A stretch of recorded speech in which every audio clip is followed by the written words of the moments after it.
আমরা তো কমবেশি সবাই এখন এআই এর সাথে কথা বলি, তাই না? কিন্তু ঠিকঠাক বোঝাতে পারি কি? আজকে আমরা এমন একটা বই নিয়ে কথা বলবো যেটা এআই এর সাথে কথা বলার এই সাধারণ ব্যাপারটাকে একেবারে শিল্পের পর্যায়ে নিয়ে যাওয়ার রাস্তা দেখিয়ে দেয়। বইটার একটা মজার উদাহরণ দিয়ে শুরু করা যাক। হাসান সাহেব এআইকে বললেন একটা প্রেজেন্টেশন বানাও, আর এআই উত্তর দিল, ভাই আরেকটু গুছিয়ে বলেন তো। ব্যাপারটা শুনতে মজার হলেও বেশ হতাশাজনক, তাই না? এআই তো অনেক পাওয়ারফুল, কিন্তু প্রায়ই আমাদের সহজ কথাগুলোই বোঝে না। আর সমস্যাটা তো শুরু হয় ঠিক এখানেই। তো এই যে যোগাযোগের সমস্যা, এর সমাধানটা কি?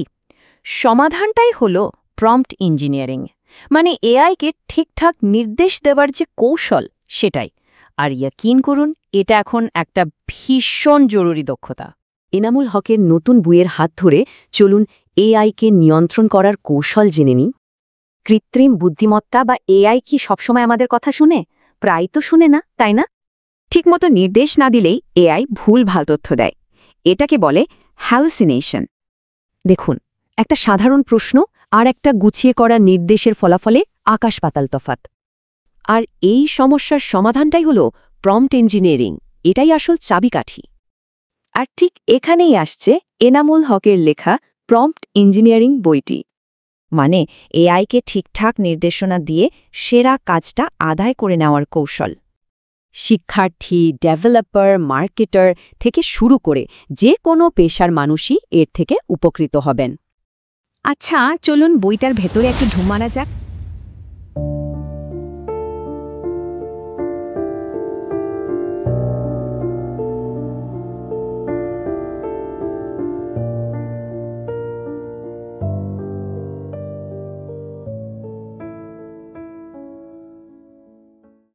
একটা দারুণ কৌশল হলো এআইকে কোনো একটা নির্দিষ্ট চরিত্র বা ভূমিকা দিয়ে দেওয়া।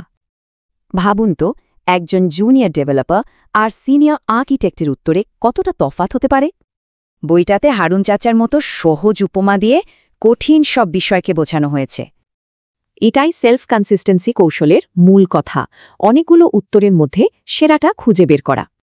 বইটা সাধারণ কৌশল থেকে শুরু করে চেইন অফ থটের মতো উন্নত কৌশল পর্যন্ত শেখায়।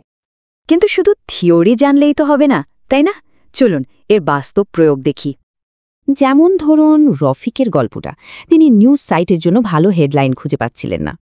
দেখুন কিভাবে একটা সাধারণ নির্দেশ থেকে তিনি একটা একেবারে নির্দিষ্ট প্রম্পটে পৌঁছালেন। আর ফলাফল, সাইটের ক্লিক রেট বেড়ে গেল 40%। ভাবা যায়। এবার আসি সালমার কথায়। তার কাস্টমার সার্ভিসের উত্তরে আন্তরিকতার অভাব ছিল। উন্নত প্রম্পট ব্যবহার করে তিনি এমন উত্তর তৈরি করলেন যা ছিল সহানুভূতিশীল ও কার্যকর। এতে কাস্টমার স্যাটিসফ্যাকশন স্কোর 1 লাফে 35% বেড়ে গেল। কাজেই এই বইটা শুধু একটা গাইড নয়, এটা আসলে একটা নতুন চিন্তার দরজা খুলে দেয়। আচ্ছা, তাহলে বইটা কিভাবে শেখায়? চলুন দেখি। বইটা শুরু করে একেবারে বেসিক কিছু কৌশল দিয়ে, যেগুলো আমাদের কনফিউশন থেকে ক্ল্যারিটির দিকে নিয়ে যাবে। এই বইটার সবচেয়ে ভালো দিকগুলোর একটা হলো এর উপমাগুলো। যেমন ধরুন ফিউ শর্ট প্রম্পটিংয়ের কথাই। বইটা বলছে এআইকে একজন ছাত্রের মতো ভাবতে। একজন ভালো শিক্ষক যেমন ছাত্রকে কয়েকটা উদাহরণ দিয়ে শিখিয়ে দেন, ঠিক সেভাবেই এআইকেও কয়েকটা ভালো উদাহরণ দিলেই ও শিখে ফেলে। কিন্তু একটা প্রশ্ন তো আসতেই পারে, তাই না? এই যে উদাহরণগুলো আমরা দেব, সেগুলো সাজানোর কি কোনো নিয়ম আছে, নাকি যেমন খুশি দিলেই হবে? বইটা ঠিক এই জায়গাতেই একটা দারুণ পয়েন্ট তুলে ধরেছে। এর উত্তরটা কিন্তু বেশ সহজ। এখানে দেখুন, যখন উদাহরণগুলো এলোমেলো করে দেওয়া হচ্ছে, মানে একটা পজিটিভ একটা নেগেটিভ, তখন এআই এর জন্য প্যাটার্নটা ধরা কিন্তু বেশ কঠিন। কিন্তু ডান দিকে দেখুন, যখন পজিটিভগুলো একসাথে আর নেগেটিভগুলো আলাদা করে সাজানো হলো, তখন এআই কত সহজে ব্যাপারটা ধরে ফেলছে। তার মানে সাজানোর উপর অনেক কিছু নির্ভর করে।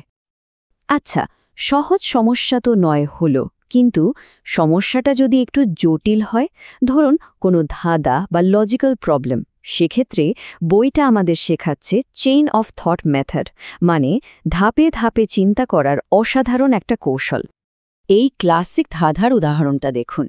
3 জন বন্ধু, একজন সত্যি বলে, একজন মিথ্যা আর একজন যা খুশি তাই বলে। কে কোনটা? আপনি যদি এআইকে সরাসরি উত্তর দিতে বলেন, ও প্রায়ই ভুল করবে, একদম গুলিয়ে ফেলবে। কিন্তু বইয়ের কৌশল অনুযায়ী আপনি শুধু একটা লাইন যোগ করে দিন, ধাপে ধাপে চিন্তা করা যাক। ব্যাস, ম্যাজিকের মতো এআই পুরো যুক্তিটা ভেঙে ভেঙে সাজিয়ে একদম সঠিক উত্তরে পৌঁছে যাবে। আসল কথা হলো বড় সমস্যাকে ছোট ছোট ধাপে ভেঙে দেওয়া। আরেকটা দারুণ টেকনিক হলো এআইকে একটা রোল বা ভূমিকা দিয়ে দেওয়া। যেমন ধরুন, আপনি এআইকে বললেন ইফতারের একটা মেনু সাজেস্ট করো। এখন যদি ওকে বলেন তুমি একজন বাংলাদেশি শেফ, ও কি বলবে? ছোলা, পেঁয়াজু, জিলাপি। কিন্তু যদি বলেন তুমি একজন জাপানি শেফ, তখন দেখুন কি হয়। সাথে সাথে মেনু বদলে হয়ে গেল সুশি, বেন্টো আর মিসো স্যুপ। একই প্রশ্ন, কিন্তু ভূমিকা বদলে যাওয়ায় উত্তরটাও আমূল বদলে গেল। তো এই তো গেল বেসিক কিছু বিষয়, কিন্তু বইটা এখানেই থেমে নেই। এরপর আমাদের নিয়ে যাওয়া হয় অ্যাডভান্সড লেভেলে, যেখানে সত্যিকারের একজন এক্সপার্ট হয়ে ওঠার পথ খুঁজে পাওয়া যাবে। যেমন সেলফ কনসিস্টেন্সি নামের একটা টেকনিক। বইটাতে এটা বোঝানোর জন্য গ্রামের এক জ্ঞানী বিচারক হারুন চাচার গল্প বলা হয়েছে। উনি কি করতেন? কোনো ঘটনার সত্যতা যাচাই করার জন্য একই প্রশ্ন কয়েকজনকে আলাদা আলাদাভাবে করতেন। এরপর যে উত্তরটা সবার মধ্যে কমন থাকত সেটাকেই সত্যি বলে ধরে নিতেন। এআইয়ের ক্ষেত্র ঠিক তাই। একই প্রশ্ন এআইকে কয়েকবার করা হয়, আর যে উত্তরটা বারবার আসে সেটাই সবচেয়ে নির্ভরযোগ্য বলে ধরে নেওয়া হয়। দারুণ না ব্যাপারটা? কিন্তু অ্যাডভান্স লেভেলের একটা বড় সমস্যা আছে। দেখুন, এআই তো ইন্টারনেটের সব কিছু জানে, কিন্তু আপনার নিজের কোম্পানির ভেতরের খবর তো আর জানে না, তাই না?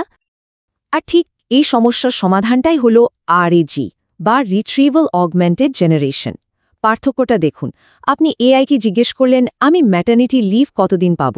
সাধারণ এআই একটা গড়পড়তা উত্তর দেবে, সাধারণত 6 মাসের মতো। কিন্তু একটা আরএজি সিস্টেম, যেটা আপনার কোম্পানির পলিসি ডকুমেন্ট পড়েছে, সে আপনাকে একদম নিখুঁত উত্তর দেবে। আপনার কোম্পানির পলিসি অনুযায়ী আপনি 8 মাস ছুটি পাবেন। দেখছেন পার্থক্যটা? এটাই হলো আরএজির জাদু। আর এই বইটা কিন্তু শুধু থিওরি নিয়েই বসে নেই, এটা একেবারে প্র্যাকটিক্যাল। র্যাগের মতো অ্যাডভান্সড সিস্টেম বানানোর জন্য কি কি টুলস লাগে, যেমন ল্যাংচেইন, পাইনকোন, এমনকি বিশেষভাবে বাংলার জন্য বিএন সেন্টেন্স বার্ড, এই সব কিছু নিয়েও বিস্তারিত আলোচনা করা হয়েছে। আচ্ছা, অনেক তো কৌশল নিয়ে কথা হলো, কিন্তু আসল কথা হলো এগুলো কি আসলেই কাজ করে? চলুন এবার কিছু রিয়েল লাইফ রেজাল্ট দেখি। বইটাতে দেয়া কয়েকটা অসাধারণ কেস স্টাডি। প্রথমেই আসি রফিক সাহেবের গল্পে। ওনার একটা নিউজ সাইট আছে, কিন্তু ওনার মূল সমস্যা ছিল নিউজের হেডলাইনগুলো কেমন যেন বোরিং হয়ে যাচ্ছিল, মানুষ ক্লিক করছিল না। তো উনি বইয়ের ইটারেটিভ রিফাইনমেন্ট বা ধাপে ধাপে প্রম্পট ভালো করার কৌশলটা ব্যবহার করলেন, আর ফলাফল অবিশ্বাস্য। ওনার সাইটের ক্লিক থ্রু রেট বেড়ে গেল পুরো 40%। ভাবুন একবার। এরপরের গল্পটা সালমার। উনি একটা ই-কমার্স কোম্পানিতে কাজ করেন। ওনার চ্যালেঞ্জ ছিল কাস্টমার সার্ভিসের মান বাড়ানো। বই থেকে শেখা প্রম্পটিং টেকনিক ব্যবহার করে উনি কাস্টমারদের প্রশ্নের উত্তর দেওয়ার সিস্টেমটা ঢেলে সাজালেন, আর এর ফলে কাস্টমার স্যাটিসফ্যাকশন স্কোর 1 লাফে 35% বেড়ে গেল। অসাধারণ, তাই না? আর শেষ কেস স্টাডিটা করিম সাহেবকে নিয়ে। উনি একজন অনলাইন টিচার।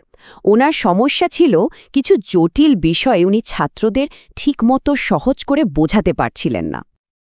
তো উনি বইয়ের কৌশলগুলো কাজে লাগিয়ে এআই-এর সাহায্যে বিষয়গুলোর অনেক সহজ ব্যাখ্যা তৈরি করলেন, আর এর ফল অবিশ্বাস্যভাবে ওনার কোর্স শেষ করার হার, মানে কমপ্লিশন রেট, 50% বেড়ে গেল। তাহলে এই সব কিছুর পর আমরা কি বলতে পারি? এই বইটা আসলে ঠিক কি? এটা কিন্তু শুধু কিছু টেকনিকের লিস্ট না, এটা তার চেয়েও অনেক বেশি কিছু। এটা আপনার এআই যাত্রার একজন সত্যিকারের সঙ্গী। এই বইটা আসলে গল্প, সহজ সরল উপমা আর একদম হাতে কলমে কাজ করার মতো কৌশলে ভরা একটা পূর্ণাঙ্গ গাইড। এর মূল উদ্দেশ্যই হল যে কাউকে একজন দক্ষ এআই কমিউনিকেটর হিসেবে তৈরি করা। আর সবচেয়ে বড় কথা, এটা শেখার পুরো প্রক্রিয়াটাকে অনেক সহজ আর মজার করে তোলে। শেষ করার আগে বইটারই একটা অসাধারণ শব্দ ব্যবহার করতে চাই। প্রশ্নটা হলো, আপনি কি একজন প্রম্পট আর্কিটেক্ট বা প্রম্পট স্থপতি হয়ে ওঠার জন্য প্রস্তুত? যদি উত্তরটা হ্যাঁ হয়, তাহলে এই বইটা হতে পারে আপনার সেই যাত্রার সবচেয়ে গুরুত্বপূর্ণ প্রথম পদক্ষেপ।